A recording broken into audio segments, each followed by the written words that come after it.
Right now on Good Morning America First Look, an unprecedented tragedy. That description from North Carolina's governor as the death toll from Hurricane Helene rises overnight. New video of the devastation across multiple states. Homes washed away, bridges torn apart, communities cut off. The search for dozens of people missing, and the biggest concern right now. Breaking overseas, Israel strikes the heart of Beirut for the first time since ramping up its offensive. Also launching airstrikes in Yemen. Iran vowing vengeance. How the Pentagon is responding. The race for the White House. Former President Trump's new message on fighting crime and giving police more power. Vice President Harris overnight in Las Vegas. Her message on the economy as SNL spoofs both campaigns. I like to laugh. I do.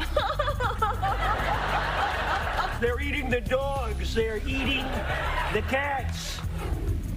Dock workers at ports along the East and Gulf Coasts threatening to walk off the job tonight. The impact on the economy and the holiday shopping season. Another scare in the NFL as a player collapses on the field. Remembering Kristofferson. From a groundbreaking songwriter to a Hollywood leading man, what made him a legend? And later, bring back the buttons. Drivers fed up with all the touch screens in new cars score a big win. From ABC News, this is Good Morning America First Look. Good Monday morning, everyone, and welcome to Good Morning America First Look. I'm Andrew Dymburt. Thanks for joining us. I'm Rhiannon. We will have much more on our first day as part of the Good Morning America family here at ABC. That will be later in the newscast. But we have to begin this morning and talk about the destruction caused by Hurricane Helene. The death toll growing overnight. More than 90 people confirmed dead. Dozens are unaccounted for. One witness describes the devastation as biblical. This morning, the governor of North Carolina calls the crisis in his state an unprecedented tragedy. The remnants of Hurricane Helene paralyzing some communities. People are desperate for help, and we are pushing to get it to them. Our Charlotte station, WSOC, sharing this video from above Buncombe County, where the death toll has climbed to at least 30 people, home after home, surrounded by floodwater. We're still conducting search operations, and we know that those also may include recovery operations. In Asheville, North Carolina, Helene and a separate system dumped up to 30 inches of rain in nearby mountains, triggering flash floods and landslides. Asheville now largely cut off by washed-out roads, a lack of power, and no cell phone service. The city's water system severely damaged, some residents expressing frustration at the pace of the government's response. There's no cell service here. There's no electricity. We're not going to have electricity for another 2 to 3 days. We hear you. We need food and we need water. My staff has been making every request possible to the state for support, and we've been working with every single organization that has reached out. In nearby Rutherford County, a massive amount of debris is now piling up here in Lake Lure. Boats, splintered wood, kayaks, and more littering the lake over a huge area. Across the border in eastern Tennessee, this home swept away by a swollen river. And watch as this bridge was washed away.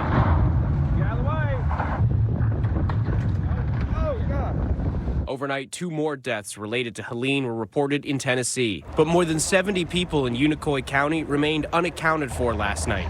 Authorities used helicopters to rescue people from a local hospital after floodwater trapped more than 50 staff members and patients. Helene hit Florida's Big Bend region as a Category 4 hurricane with 140-mile-per-hour winds Thursday night. The National Weather Service now says the total volume of water that Helene and another system dispensed over a 5-day period was 40 trillion gallons of water. The cleanup now underway along Florida's Gulf Coast, including these cars trapped in the sand at St. Pete Beach. The White House says President Biden intends to travel to the hurricane zone this week. Iran is threatening to retaliate as Israel launches a new wave of attacks on Hezbollah targets, including the first airstrike on central Beirut in nearly a year. Recent strikes killed Hezbollah leader Hassan Nasrallah and several of his commanders. Officials say 1 million people have now been displaced across Lebanon. Israel also launched airstrikes yesterday against the Iranian-backed Houthis in Yemen. ABC's Marcus Moore has details on today's strike in Beirut. Almost all of the strikes we've seen here in Beirut have been in the Hezbollah stronghold of Dahia, but this one happening in the central part of the city, the upper floor of an apartment building destroyed, leaving debris strewn across this residential neighborhood. In response, the Pentagon has placed additional forces on a heightened state of readiness. Back here at home, 36 days until the presidential election. Vice President Harris was courting Latino voters in Nevada last night, while former President Trump focused on crime, suggesting police could be given more power. ABC's Perry Russum is here now with the details. Perry, good morning. Andrew, good morning to you. Former President Trump's idea to crack down on crime is making headlines this morning, while Vice President Kamala Harris was in Las Vegas talking the economy and home prices. Vice President Kamala Harris in Las Vegas last night touting her plan to support small businesses. My plan is about saying we've got to help entrepreneurs, startups out, and I will give a $50,000 tax deduction to help entrepreneurs start their small businesses. Harris also pushing a proposal to lower housing prices, providing down payment assistance to first-time home buyers. Right now, a serious housing shortage is part of what is driving up cost. So we will cut the red tape and work with the private sector to build 3 million new homes. Her opponent, former President Trump, attacking the Biden administration's border policy. They're coming into our cities and our small towns here in Pennsylvania and all over the country. These towns are petrified. Trump ramping up personal attacks on Harris. Kamala is mentally impaired. If a Republican did what she did, that Republican would be impeached and removed from office. While blaming the Biden administration for crime, Trump suggesting allowing police to be violent for one day to solve the problem. Now, if you had one really violent day, one rough hour, and I mean real rough, the word will get out and it will end immediately. The vice presidential candidates, Senator J.D. Vance and Governor Tim Walz, gearing up for tomorrow night's VP debate. It's the only one scheduled. Walz preparing with the help of Transportation Secretary Pete Buttigieg. A fellow Minnesota lawmaker, Republican Congressman Tom Emmer, is helping Vance get ready. Once he understands that Tim Walz is just going to try and deflect and go into this folksy whatever, he'll hold him accountable. Both campaigns skewered on Saturday Night Live, a star-studded cast along SNL alums. Together, we can end the dramala and the traumala and go relax in our pajamas. And then on a serious note, the Harris campaign overnight announcing she plans to visit communities impacted by Hurricane Helene. Trump's campaign had criticized her for not visiting the storm zone. Trump was in Georgia over the weekend. Andrew? Perry, thank you. And one other note on politics overseas. The far right has won Austria's national election for the first time since World War II. The Freedom Party ran on an anti-immigration platform. We turn now to the looming strike by workers at ports up and down the East Coast. It could be a nightmare for the U.S. economy heading into the election and the holiday shopping season. This morning, the union representing port workers is threatening to strike in a matter of hours, which could lead to supply chain issues and potentially long-lasting impacts on the U.S. economy. It's estimated that a strike would cost somewhere around $5 billion a day. Negotiations between the Longshoremen's Union and the U.S. Maritime Alliance, representing the shippers and ports, are at a standstill. 45,000 dock workers are threatening to strike at midnight, stopping operations at 14 ports along the East and Gulf coasts. The crucial hubs from Texas to New England are responsible for nearly 35% of all U.S. imports and exports. A prolonged strike could result in delayed shipping times and higher costs for businesses like this toy store ahead of the holiday shopping season. A strike could totally hurt the business. The store gets kind of a whole transformation from Christmas time. Concerns are also growing about recovering from a strike. According to the National Retail Federation, a one-day shutdown takes 3 to 5 days to recover from. The longer it goes, the worse it gets. Union members are demanding higher wages and protections from automation. And we have to fight for what we rightfully deserve. Let's get a contract and let's move on with this world. President Biden has the power to stop the strike, but says he won't do that. He's urging both sides to negotiate fairly and quickly. The Maritime Alliance says it is committed to negotiating, but claims the union is not bargaining in good faith. Time now for your Monday weather. The remnants of Hurricane Helene are dumping more rain in parts of the Carolinas all the way up to Pennsylvania, and parts of Virginia could get 5 inches. Our next tropical threat is forming in the Caribbean. There's a moderate risk of the storm developing as it enters the Gulf of Mexico.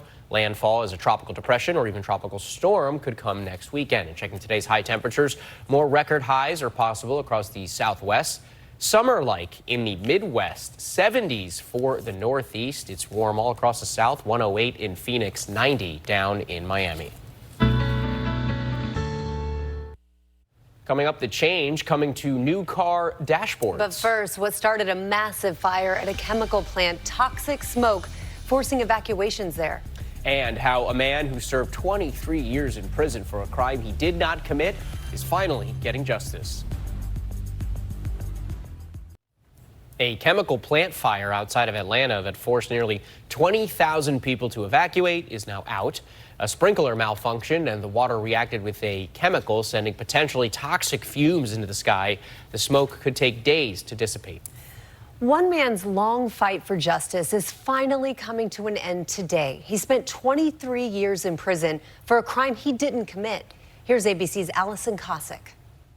This morning, John Adrian Velasquez is getting his life back. After more than 2 decades, prosecutors in New York today will move to vacate his murder conviction. 22 years ago, I walked inside a police precinct and I volunteered to stand in a lineup.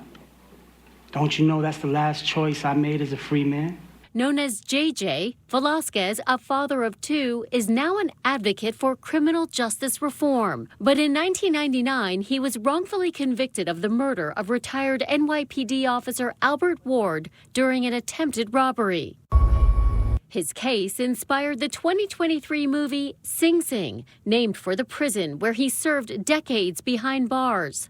All along, he insisted he was innocent, with no physical evidence connecting him to the crime and inconsistent descriptions from witnesses. The governor in 2021 finally granted Velasquez clemency.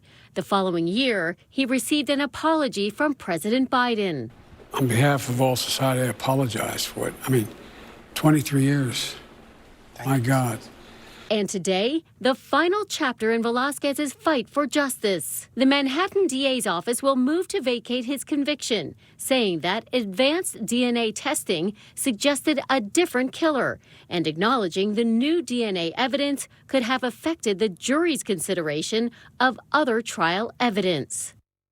His kids were just 3 years old and 5 weeks old when Velasquez began his prison sentence. He says whenever he felt despair, he thought of his family, saying his mom sustained him through the toughest times. Andrew, Rhiannon? Oh, thanks, Allison, for that. Coming up here on GMA First Look, new details on the NFL player who collapsed on the field yesterday. Also ahead, we remember country music legend and actor Kristofferson.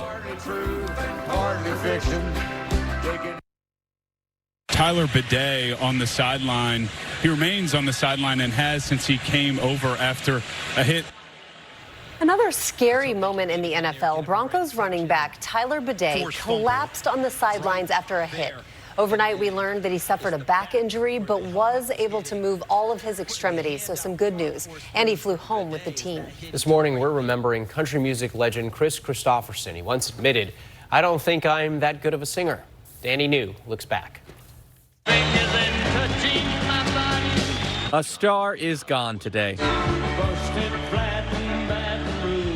but his music lives on forever. Kristofferson, legendary singer, songwriter, and actor, has died at the age of 88. Folks may have first gotten to know his songs after they were initially recorded by other artists, like Janis Joplin and her signature #1 hit, Me and Bobby McGee. Well, I woke up Sunday morning. Or Johnny Cash's #1 hit on the country chart, Sunday Morning Coming Down. But before writing those songs and eventually becoming a star for singing his songs, Loving her was easier. Kristofferson lived many lives. He was a boxer, a Rhodes Scholar who studied in Oxford, and a helicopter pilot for the Army. But he would ultimately turn down a gig to teach English at West Point so he could pursue music in Nashville. It was there he met Johnny Cash. Gonna make it. Don't look down.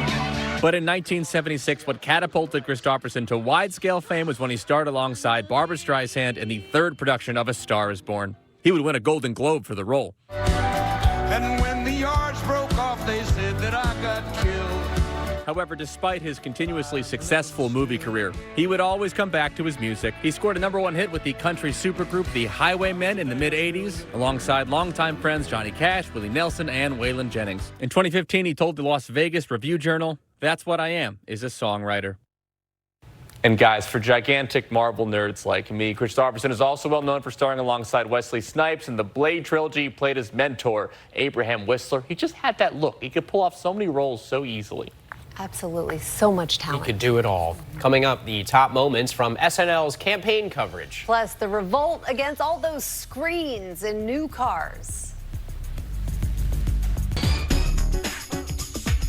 Time to check the pulse, and we begin with SNL enjoying this campaign season. Yes, Maya Rudolph made her much anticipated return to play Kamala Harris, a role that previously earned her an Emmy. Donald Trump is stuck in the past. But it's like I say to my husband, Doug, when he leaves his phone at the Chili's.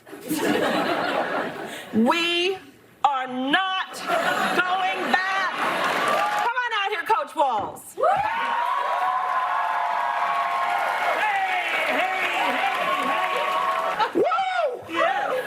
Folks, I haven't been this excited since I got a 10% rebate on a leaf blower from Menards. That is the hilarious Jim Gaffigan as Tim Walz. At one point, the skit cut to a Trump rally. People are saying he was a bad pick, and in many ways he was. JD, come on up. Thank you, President Trump. Thank you. Okay. He's gone. He's taking the glass with him. That's fine. And Andy Samberg returned to play Doug Emhoff. Dana Carvey returned to play President Biden. Next, former President Jimmy Carter turns 100 years young tomorrow. President Biden sent an early birthday message. We know this is the first birthday without Rosalind. It's bittersweet, but we also know she's always with you. She's in your heart. She never go away. She may be gone, but she's always going to be with you. She's always there, and I know you know that.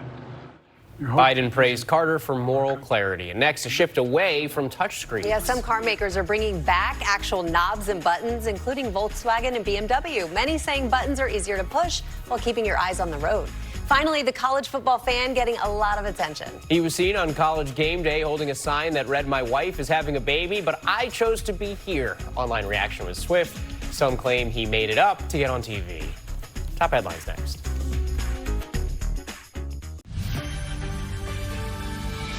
Checking more top stories now. Hurricane Helene is now blamed for more than 90 deaths, and dozens are still missing. Millions from Florida to western North Carolina and Tennessee are without power, and there are mounting complaints about the speed of government relief. Israel has escalated its assault on Hezbollah with an airstrike in central Beirut. More than 100 people were killed across Lebanon yesterday alone. 1 million others have reportedly been displaced. A wildfire in Southern California has flared up, forcing new evacuations. The so-called line fire has burned more than 40,000 acres since earlier this month. Today's weather, record heat possible in the southwest, and remnants of Helene bring more rain from the Carolinas to Pennsylvania. And finally this morning, you may have noticed we have changed our name. The broadcast was previously known as America This Morning. It is now Good Morning America First Look. We're teaming up with Good Morning America to boost our news coverage. The broadcast has changed a lot throughout these years. It certainly has. It debuted in 1982 as World News This Morning. The top story that day, remarkably, was Israel's invasion of Lebanon. Israeli forces pounded Beirut for 14 hours. For more than 40 years, we've brought you the headlines and overnight breaking news, bright and early. From ABC News, this is World News This Morning. We've been with you through world-changing events. Nelson Mandela walked out today a free man. The first wave of American and allied jets plunged across the border, striking targets inside Iraq. Public enemy number one is dead. Osama bin Laden confirmed killed by American special forces. And plenty of lighter moments, too. When a turkey has been terrorizing your town for months. A lot's changed over the decades from our look. From ABC News. From ABC News, this is America This Morning. To our studio. Now from our Washington news desk. Now from our world headquarters in New York. To the people who brought you the news. I'm David Muir. Thanks for watching World News This Morning. And that's the Business Report. I'm Anderson Cooper. Even our name has evolved. This is World News This Morning. This is America This Morning. And now we're evolving again to bring you the news under a new name. Good Morning America First Look. Joining forces with America's #1 morning show to better serve our early morning audience. This is Good Morning America First Look. And Danny New joins us. Thank we you. got Kay. Oh, yeah, I had to we are come. so thrilled to join the Good Morning America family. We're going to expand our breaking news coverage, our medical news, our business news. It's all a wonderful change. But we also get cake. Well, And you know, we get cake. it's a well-balanced breakfast, right? A Yes. nice cake with GMA First Look on it. Right.